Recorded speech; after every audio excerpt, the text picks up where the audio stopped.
দেশের বাইরে আমার কোনো ঠিকানা নেই, এটাই হলো আমার ঠিকানা। বিএনপি চেয়ারপারসন ও সাবেক প্রধানমন্ত্রী বেগম খালেদা জিয়ার শারীরিক অবস্থা এখন অত্যন্ত সংকটময় বলে জানিয়েছেন দলটির মহাসচিব মির্জা ফখরুল ইসলাম আলমগীর। বর্তমানে তিনি রাজধানীর এভারকেয়ার হাসপাতালে নিবিড় পর্যবেক্ষণে রয়েছেন।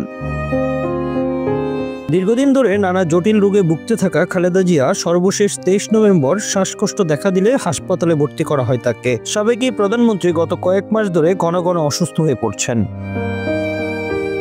চিকিৎসা ও স্বাস্থ্য জটিলতার কারণে গত 7 জানুয়ারি উন্নত চিকিৎসার জন্য যুক্তরাজ্যের লন্ডন যান খালেদা জিয়া। সেখানে 117 দিন অবস্থান শেষে 6 মে দেশে ফেরার পর নিয়মিত স্বাস্থ্য পরীক্ষার অংশ হিসেবে তাকে বহুবার হাসপাতালে যেতে হয়েছে।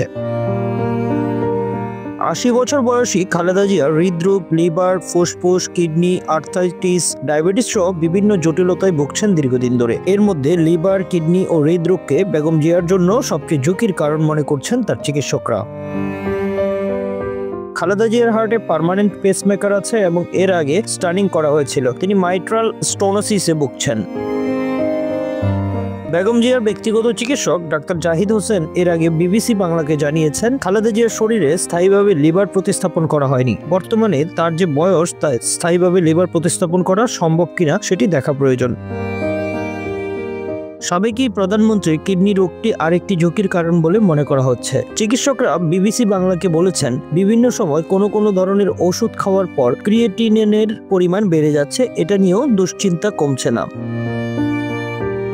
ডাক্তার হোসেন বিবিসি বাংলাকে বলেন, ম্যাডামের ক্রনিক ডিজিজ অসুখ। এছাড়া মিসেস জিয়ার হৃদরোগের সমস্যা আগে থেকেই ছিল, হার্টেও ব্লক ছিল আগে থেকে, আর সেই কারণে একটি স্টেনিং ও করা হয়েছিল বলে জানিয়েছেন তার চিকিৎসকরা।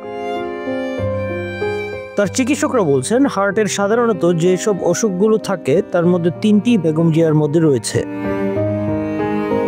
ডাক্তার হোসেন বিবিসি বাংলাকে জানান, তার পেসমেকার লাগানো হয়েছে, এটা কাজ করছে। তার পরবর্তীতে ওনার হার্টে আরো ব্লক আছে, সেগুলোর চিকিৎসা দরকার।